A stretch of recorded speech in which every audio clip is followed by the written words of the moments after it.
So what you're about to hear is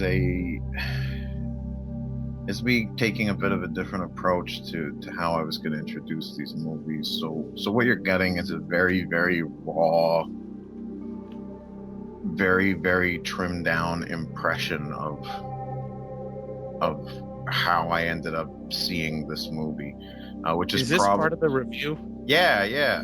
Why not? Sure. I'm going to Okay, tack this sorry, I didn't huge mean to interrupt. preamble onto it because because it's just not going to be like a lot of, I guess, some of the other stuff I've written. It's going to sound a bit weird because this is a fucking Hal Ashby movie, and this is a bit weird and serious. But this is the impression that I was left with watching the movie. So,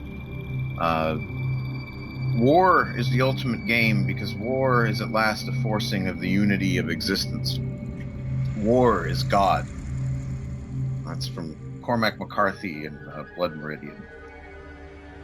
As I grow older, and the people I've come to know in my life circle me in ever-expanding orbits, drifting away from me across the gulf of time, I've come to realize only one kind of comradeship really matters and is ultimately what I miss.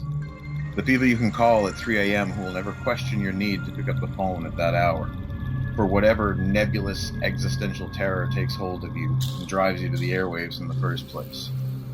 These are the comradeships born of fire and calamity, the war buddies. I used to call meetings with certain friends drinks at the Legion. The truth is only veterans truly understand other veterans. This is why the Legion halls are packed every day with damaged men seeking comfort in each other's shared wounds. You notice quickly bellying up to the bar that some can talk about nothing but their wars, like a release valve pops open as soon as they are in the right company.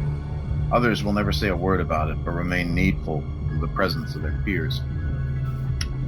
Shared experiences of terror, of vulnerability, of the breakdown and rebuilding of the self. These can become the forges in which people become bound for life. For those of us who lacked a great war, a place we arrived as but children, emerging from the other side reborn out of fire, we had crucibles at home in our upbringings, where the same process happens among a circle of friends, a destruction birth, shared first experiences, and this immediate and unimaginable intimacy, a fearlessness about being vulnerable in front of someone. There is a sense of tradition in our culture. We mythologize these experiences which build our 3 a.m. phone call friendships. It is precisely these traditions that Mule and Badusky are trying to ensure is carried on in the life of the doomed prisoner Meadows. We see a man-child, not old enough to have had his first drink, not yet experienced with women. Meadows has yet to have his rebirth, yet to go through his trial by fire. And due to his pending prison sentence, he may never get to have those formative experiences. So we see Badusky and Mule react to the injustice of this prison sentence and try and make things right by becoming the future 3 a.m. phone call friends Meadows needs. They usher him through the rituals. The whole thing got me thinking over and over again about my distant Legion friends. People I'm bound to by tribulation, if not by choice. And how in many ways having people like that, people who'd never consider judging you for dialing their number at 3 a.m. after a decade of silence. Those are the people you find yourself needing more and more. It got me thinking a lot about who I might call at 3 a.m. It got me missing a father or the various father stand-ins I had over the years. It gave me this fear I may not have a number to dial. I wouldn't want to be Meadows hitting 40 without one of these guys to lean on, but I worry that I am. I worry I've lost the friends I made in war, the friends that matter. And that's for a Hal Ashby movie, apparently. So I don't know what's wrong with me. Thanks, Dave. There's nothing wrong with you. You just need a friend at 3 o'clock in the morning. It's all this fucking and this is the thing, and this is what I think fascinates me about Hal Ashby and about this movie in particular, is that everything that touched me about it was everything about the way that I really saw these guys as trying to give Meadows a gift of comradeship and a gift of these memories and these things that he should have had as a man going off into the Navy and was being denied. And I don't know, that touched weird fucking things in me, I guess. And you related to Meadows?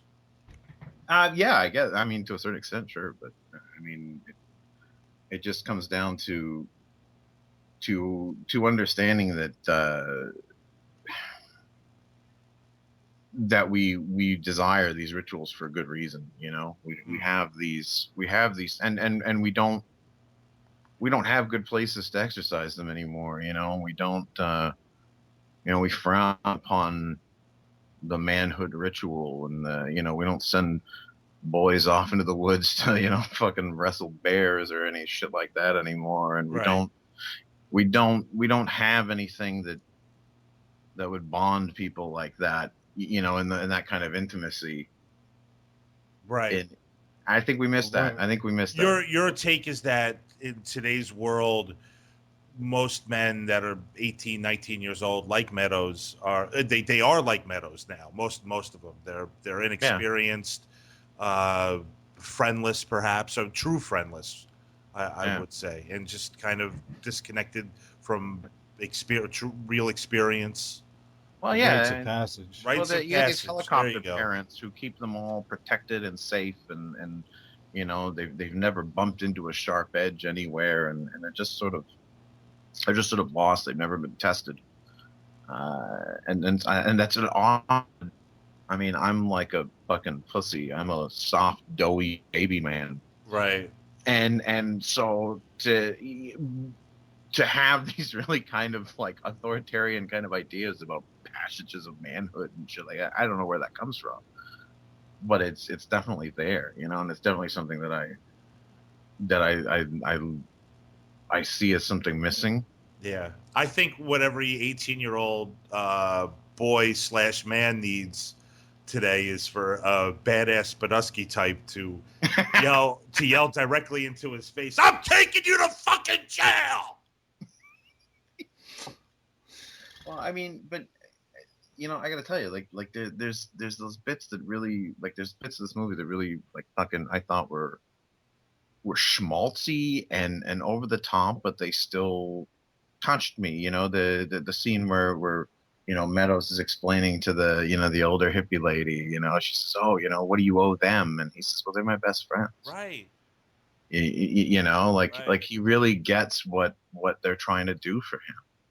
And then here are these two guys torn between their sort of obligation to the Navy to sort of do the right thing, and then their sense of injustice, right? The sense of this poor Meadows kid is getting fucked, and they've got to do something to help him out. The culture is denying this guy his rite of passage because of like some petty whatever bureaucracy or whatever. Exactly. It's like some bean counter has just robbed this kid of what it's going to take to make him a man, maybe. Dave, I'm really can I just I'm going to interject here, Tom. I'm really fascinated. I just want to say before we get off the subject how you're reading into this something mythological, like a rite of passage, and it's something, and like I didn't even think about it with this film until you started talking about it, because you had to write the introduction and the review for this, so you gave it a lot of deep thought, and it was something that I didn't think about with Harold and Maude until I had to sit down and give it a lot of deep thought. But I think that it's not coincidental that both of these reviews are touching on something that is that's a really primal human existence stuff, like these, like a rite of passage that happens, or like and this the ritual of marriage and the ritual of becoming a man. Like, yeah. I think that's like at the and it's not a coincidence that it didn't occur to me the first time I watched these films, and it only happens on deep reflection. So I'm blown away by your review that you start, that like you're kind of moving around in these circles of things that are bigger, like these very human characters are dealing with things that are greater than human. Yeah, if that makes sense. I mean, in my view anyway, and I don't know if I aggrandize this or not, but there are like big mythological ideas in these movies, right? In Hal Yeah, Ashby's movies, and in this movie in yeah, particular, and I mean on the surface too, it's a goofy, it's a goofy movie about guys in the Navy with a goofy little soundtrack and this goofy little score, and you can completely read it that way as well. But there is a tremendous but amount of existentialism in these films. yeah, man, you get the Yeah. sense that there's something bigger happening, right? Like there's something bigger happening with this stuff, and being Being there for there sure. particularly. Well, Yes. things I noticed with this film in terms of the subtext is that first of all, if you look in the background of this film, it's a really multicultural tapestry, right? Like you are seeing really just a lot of different types of people on the screen, like just in the background. There always seems to be people of color, people of different backgrounds, sort of Right. all In over the small and place. like confined areas, like on Yeah, trains. Yeah. and Yeah. a sense Small that diners. Yeah.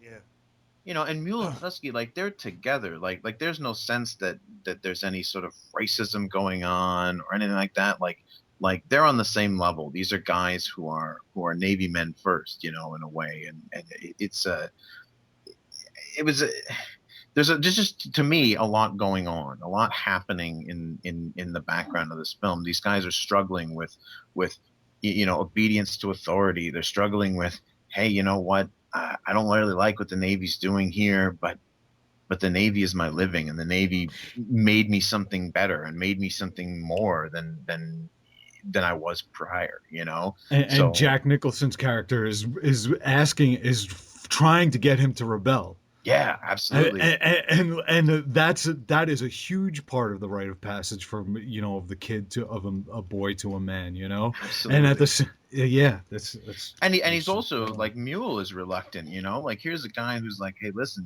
I've found some respectability in working for the Navy, and this is my life, and it's bettered me, don't fuck this up for It's me, all he business. says. You know what I mean? Like Yeah. he's worried about somebody blowing his ride, and but at the same time they're still trying to balance that with the He sense of, is man, this poor yeah. Meadows kid got fucking screwed. Yeah. Otis Young's character is like the balance. He's, he really is, and he lets it go sometimes. He lets that, let's just take care of business go. Cause he does understand the importance of what Meadows is going through. But, yeah, but so too does the Nicholson character, because what at the end, although he's urging him to rebel, in the end he's got to accept the rules of the culture that he's living. Exactly, he absolutely. pistol whips that fucker, like, in a Definitely. way, it's just like it's saying that hey, you've got this release valve, and that's what you get. Right. You don't get to crank it open for life. You get to Yeah. pop it open every now and again when you You get get to go away out to with the it. you get to go out to the desert and eat like 100 caps of peyote and see night visions, and then come Absolutely. back to the tribe. Peyote. Nice. Hey, this has been a three-way dance. Let's get Max in first, because again, Max, picked the Hal Ashby films. He picked the Last Detail. Max, talk to me about what we've been talking about. Talk to me more about Hal Ashby and the Last Detail. Jack Nicholson, whatever you want, throw it out there, dude.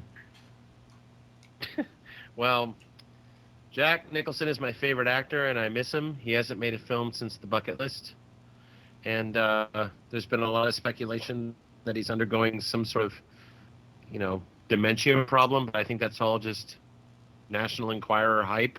I hope it's not true. If you want to read an amazing book, I would recommend Being Hal Ashby, Life of a Hollywood Rebel by Nick Dawson. And he talks about how Ashby shot this in chronological order, which I think is the greatest thing about the film. It really feels that way.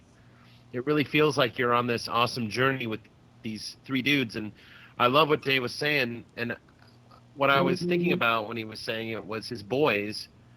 And I was wondering, Dave, if your boys were Meadowsy in any way. And if you were going to take them out to, what'd you say, punch a bear in the woods? Wrestle a bear.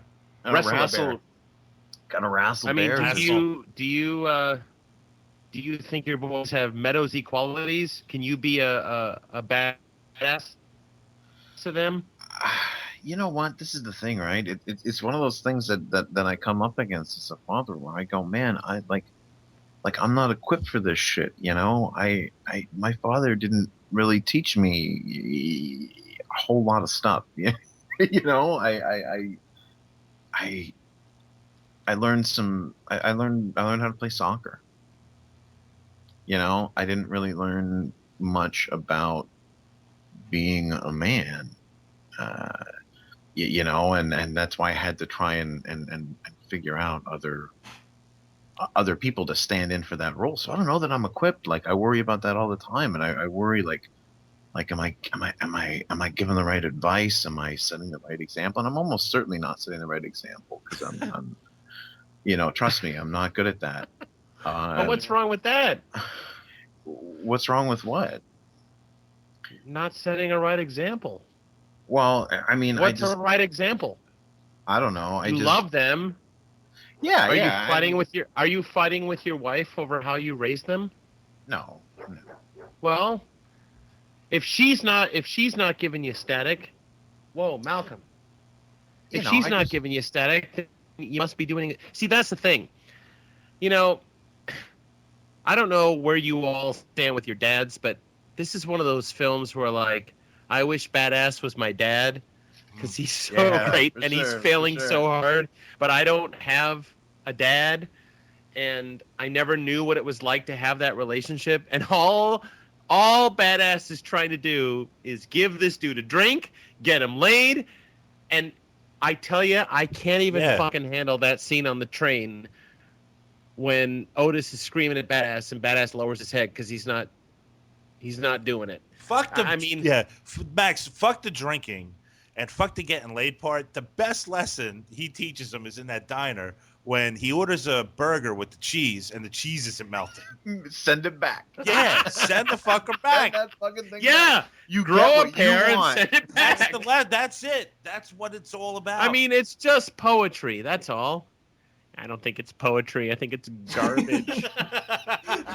Barrasso, what's going on, dude? Rain Man on crutches, Billy. I felt nothing as I watched it. I was just... Oh, yeah, that's about it. Next. Billy, you didn't even enjoy this one? I enjoyed this more than Harold and Maude, but I mean, you know, it sort of struck me. I don't know, all this stuff about, you guys are talking about stuff that I really love about the buried themes in the movie, and I think the setup of the movie is amazing. Like, the idea of taking this guy, of the whole movie being about a few days where you know you're taking this kind of lost soul to go sit in a cell for 8 years is great. You know, I mean, I think all that stuff is good, but yeah, I mean, I don't really feel like how it's done. There's some really good scenes and obviously great acting. I've never really liked Randy Quaid in very many performances, but this one is amazing. Like, he is so good in this. It's no wonder. I mean, he's so good.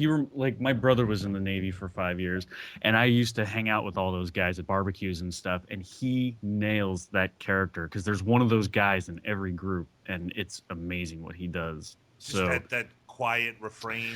Yeah, and you're not really sure if they're gonna pull a knife, and you know, like, there's something wrong. They're sweet, they're weird, they're sort of doofusy, but there's wiring problems. Danger to them. Yeah, there's wiring problems. There's an aura of there, danger. you know? Yeah, danger. Totally. Yeah, but the thing is, I mean, it's the same. It's kind of the same shit, man. It reminds me of One Flew Over the Cuckoo's Nest, where, you know, one rowdy character gets thrown in to show these guys the time of their life. You know, it's Can like, you very do me a favor sitcom-y. and not take a shit on One Cuckoo's Flew Over the Nest? Cuckoo's Nest? Billy? I don't think. Can you I don't try? think that movie Can you is that spare good. us?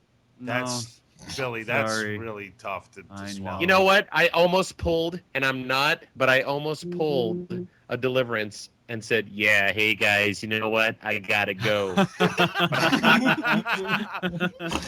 Billy's just crap. I am mortified, Billy. I am.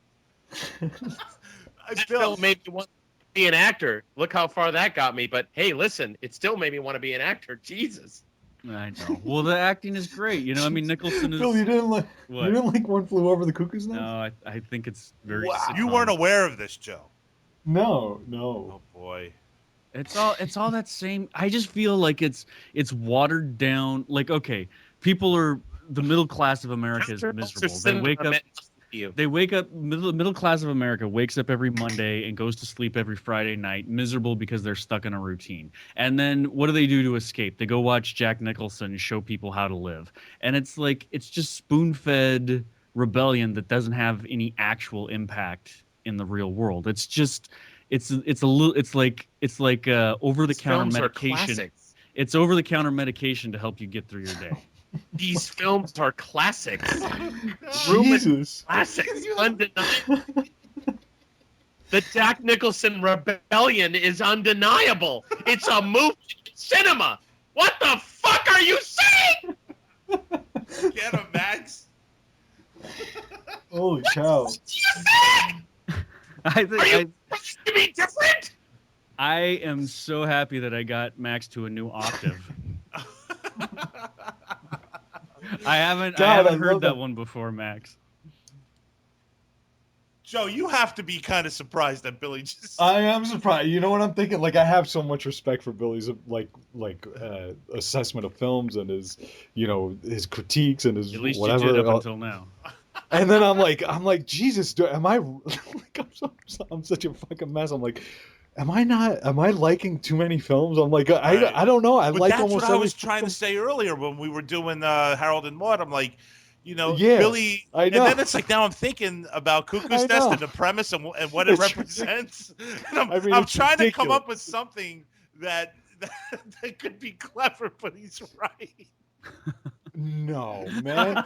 Listen, dude, that's crazy. Listen, I am about to quit this show. That is crazy. Talking about Jack Nicholson movies. Come on, Max. Take it easy. In this way, I'm going to quit. It's crazy. Dude, that movie's fucking... It's beautiful. It's a beautiful fucking film. And the book is fucking great. Look, first and foremost... But I'm not far from understanding Billy's point, though. I understand what he's saying, but you can argue the other point is that first and foremost, movies are about escapism to a certain extent. All stories are. So when you go into the movies, yeah, you're trying to forget about your life. If you walk away and somehow it like obliquely teaches you a lesson about and makes you think twice about your own life, then it's done something wonderful, which is exactly what I think Ashby's films do, and certainly would. Well, look, I haven't seen Cuckoo's Nest in forever, but Jesus Christ, man! I mean, that's a fucking beautiful and making film. somebody feel good, in like by watching a film like that, Billy. It's not. It can be a service. I mean, and a good service. I'm serious. I know. I'm leaning hard the opposite direction because there's nothing but you guys are comparing it to Greek mythology. No, doing that. You guys are so moved by it. I have to lean a little heavily on the other side of the scale. That's all. So Max, you're right. He's trying to be different. Well, he's playing devil's advocate, which is good, which is great, man. But you have to. Like you certainly acknowledge the okay. So Billy, underpin. Is there one Jack Nicholson film that you enjoy? Loves The Shining. I like Jack Nicholson's performance in nearly every movie pre-1990, right? What would be my favorite? I do love The Shining. I know you don't like Easy Rider. I know you don't like Five Easy Pieces. You don't even like the stuff he did with Sean Penn after 1990, like The Pledge and The Crossing Guard? He's amazing in The Pledge. Yeah. Like, it's not a great movie. It's a pretty bad movie, but his performance is amazing. Yeah, absolutely. He's Chinatown. I fucking love Chinatown. I actually think that he's great in The Departed. I think, let's see, what else? I've never seen Easy Rider, actually. What about Prizzi's Honor? You wouldn't like Easy Rider, Billy. Believe me. Really? Too hippie. It's about hippies and freedom and rock and all that stuff. And motorcycles and drugs. Now here's my question: Is it the artist's fault that people consume this media and then like don't leave the theater and like hoist the Jolly Roger and start slitting throats? Or What the fuck does that mean? I know No. I know what you're getting at. No, and that's not my point. I think that my point is that I feel like I feel like the filmmakers are sort of selling a watered down version of rebellious sentiment. Does that make sense, Dave? yeah, no, it makes sense. It's You know what? This is the cuckoo's nest. I'm This show. like I get where you're coming from, Billy, because I'm disappointed too. Like sometimes I just you're waiting for that moment where people are just gonna say, you know what, fuck it, that's it. You know, I just watched this and I'm gonna march out of here and I'm mad as hell and I'm not gonna take it anymore and I'm gonna, you know, we're gonna fucking burn this mother down. Well, see, there's one, the mad as hell, and I'm not going to take it anymore. Network is genius because that's one of the greatest. That's one of the 10 best films ever made. And for by like far. there's definitely dated doggish scenes in that movie that should have been cut, but overall it continues. No, that works today, dude. It works today. Well, I'm talking about like the middle-aged man's affair with the younger woman. Like there's these monologues that are just sort of like tired, but the overall, like what he does, continually pushing the satire with every progressive scene, he pushes it another step, and you think he can't go any further with this, and then he pushes it another step until the very last shot in the movie. He's pushed it all the way into territory you can't even imagine, and that movie's friggin' 40 years ahead of its time, you know? Absolutely. So yeah, sorry, I got derailed off into another movie there for a minute, but Max, I'm so sorry that I don't like these movies, man. I want to like. Oh, them, no problem. No problem. And there's something. Can we special. wrap this up now, Tom? Ooh. Oh. Come on! I thought that was funny, dude. It's so funny how like you're supposed to say, "I gotta go, guys." I gotta go. Max doesn't like 12 Years a Slave. I'm out. Listen, we're doing people a service by offering varied opinions on people's work. So absolutely. It drives me crazy when people just polish. I go crazy when people just polish, wax verified poetic masterpieces. Yeah. And I love to approach a classic. And Max, I loved your review of Grapes of Wrath. Thank you. Completely agree with you. I feel sort of about these movies the way you feel about Grapes of Wrath, which is there's a huge cross section of society that acknowledges their place in masterpiece history, but they don't do it for me, So, hey, listen, even though you are taking a razor blade to my eyeballs, I still love listening to you, and that is honest. I love you too, Max. I do. I follow Billy on Instagram. He doesn't post enough pictures, though. Russ, you're on Instagram? I am. I take pictures of all my food. Go on, Billy. No, that's a joke. Everyone takes pictures of their food on. Let me ask Dave a question. I have a question for Dave, and to Joe as well. Gentlemen, when was the last time you have seen your son's dicks? Oh, Jesus. Are you wearing a wire, Max? No government shit here, Dave. I'll let Dave field that one. Am I going to get an answer, or I'm waiting? We're all waiting. Well, not to get too Salinger about it, but He's into 14-year-old Tang. Go ahead. I don't know. Fucking last time I gave him a bath, probably. Like when was that? Bath, maybe like a couple days ago. Days ago. Okay, good. So, how are the units progressing? Max, I don't really know what to compare them to. Are you admiring of them, or are you worried, or are you? I mean, what are you when you? No, I'm just trying to look around it or let me rephrase the question. Is there a connection between your fatherly manhood that produced them and their young growing manhood of your loin, like your sons? Is there a connection between penis? I don't have kids, so I'm asking. like a physical resemblance? Is that what you're talking about? Like, No, I'm talking about a pride. I'm talking about an envy. I'm Oh. talking about an enjoyment or appreciation of what they have or what is growing from them. Do you take pride in it? no, it's not. I can't really say that's a particular source. This is not a thought that you've had, Dave. Just meat No, you have to wash. It hasn't occurred to me. It's just a meat you're washing. It doesn't have. You don't have a personal connection to it. No. You don't look at that little wiener and say, someday that's going to be tapping a lot of tang and take a sense of fatherly pride in that. Well, I mean, maybe it's gonna be tapping a lot of ass, or I don't know. You know, I don't know what the future has in store for it, really. Unless Joe wants to answer this question, Max, I think we're going to move on to another subject. I thought Max was leading up to the frozen picnic scene and the hot dogs without the bun, actually. Was that what you were trying to get to, Max? An analysis of that scene? I actually thought it's one of the best questions I've ever asked on any podcast I've ever done. That is a great question, Max. I'm gonna back you up on that one. I don't know. Thank you.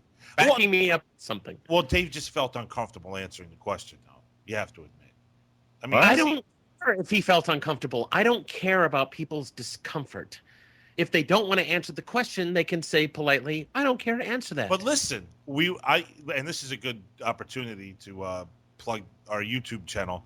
But on our YouTube channel, somebody on the tin drum. Speaking of kid dicks, yeah, somebody check out our YouTube channel. It's full of them. But somebody commented they accused us of being pedophiles. Somebody accused us of being pedophiles? Yeah, look at the something like that on the tin drum review. It was like you guys are just a bunch of dudes, a bunch of pedophiles or something. Well, Dave's review for the tin drum was hilarious. That was very funny. It was very funny. Fucking weird, man. But hey, guys, anything else on Hal Ashby? Anybody want to throw anything else out there about any of the films they might have watched, whatever it might be? You know what? I wanted to talk about the ending of this film, the last detail, but it's definitely a spoiler here because I just had a question about it. I wanted to ask you guys a question actually.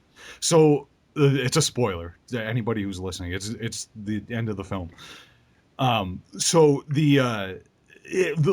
when Nicholson's getting chewed out there, when those two guys are getting chewed out there for beating the dude up, you know, bringing him in and bringing him to jail. That's Michael Moriarty, by the way. It's all right. He says their orders never came through, and what I took that to mean was that they were given free. I may have just been reading into it too much. That they were given free the option to let the dude go because the guy understood. The guy who sent them on the detail knew the iniquity of the punishment in contrast to the crime that he committed, which would have been a huge turn of irony, which would not be unlike Ashby, if that's what actually was happening. Because Nicholson wanted to let him go the whole time, but then decided to take him in at the, you know, out of the sense of duty, where even the culture may have allowed him to let him go. Max, because I didn't pick up on this. Because if their orders, if they were still, the guy said you're still at base whatever it was in Virginia or whatever. So if they were still they would never have been held culpable for letting the guy go, which the guy probably thought that he was going to do. And maybe I'm reading into it, but that's how I read that ending. When it really just blew me away. Actually, I wasn't sure if that's what it meant or not. If anybody else picked it up. What I got out of their orders never coming in was there was always that sense that the base that they were at was like a purgatory in a way. You know, it's this limbo where people are waiting on deployments and waiting to be assigned somewhere and waiting for orders to arrive. And so they're always in this permanent state of flux of not really being a permanent resident, but not really knowing where they're supposed to be. And to say their orders never came in, just, I don't know, indicated to me anyway that they remained in that state. You know, they remained in that sort of purgatory-like place. Right. Yeah, I guess that makes sense. That probably makes more yeah, you're probably right about that. That's just how I fucking read it. I don't know. Yeah, it just came out of the blue. I know. And it came out of the blue, and I know that it's not insignificant. So I was just trying to decode it, but yeah, that might be it. You should try decoding Catcher in the Rye while you're at it. Find them government messages in there. But here's the problem though. Like, what if you have been mind controlled by the CIA, and the trigger that's going to set off your like mad CIA assassin killing spree is in The Catcher in the Rye. And you're like, I'm going to read The Catcher in the Rye because this sounds interesting. And maybe I'll try and find those government messages in there. And then what if you do? What if you do and people die? Is it responsible to read The Catcher in the Rye, given today's climate and what we know about the national security state and the abuses that the government is heaping on us day after day after day after day? This I pose to you, gentlemen. Are you suggesting we burn every copy of Catcher in the Rye, Dave? I'm suggesting that as a measure of protection, that may in fact be necessary. All right, that's enough. That's enough. That's enough. All right, listen. I want to thank Max Cook for bringing Hal Ashby to the table tonight, and Joe. Oh, you're very welcome, Thomas. Thank you. And Joe Christiana for introducing Harold and Maude, and Dave Pace for introducing The Last Detail. Billy, thanks a lot for coming on tonight. The Cutting Room Movie Podcast is brought to you by Christiana Productions and New Media Limited. The show is edited and co-produced by Joseph Schreck and produced by Thomas Detloff and Joe Christiana. You can follow us on Facebook at The Cutting Room fan page, and follow me on Twitter, Thomas Detloff, at TCRM Podcast. You could also check out Joe's film work at ChristianaProductions.com, and Max's Bowler Hat Productions and his Mimosa Podcast show at MaxCookandTheCounselor.com. Music from The Cutting Room is done by the Zillatones. Check them out at www.zillatones.com or search for the Zillatones at ReverbNation.com. We will be back next week with a new DVD release review of the 2013 film Enough Said, starring the late, great, amazing James Gandolfini and Julia Louis-Dreyfus. Yeah. Until then, we are out. Ciao.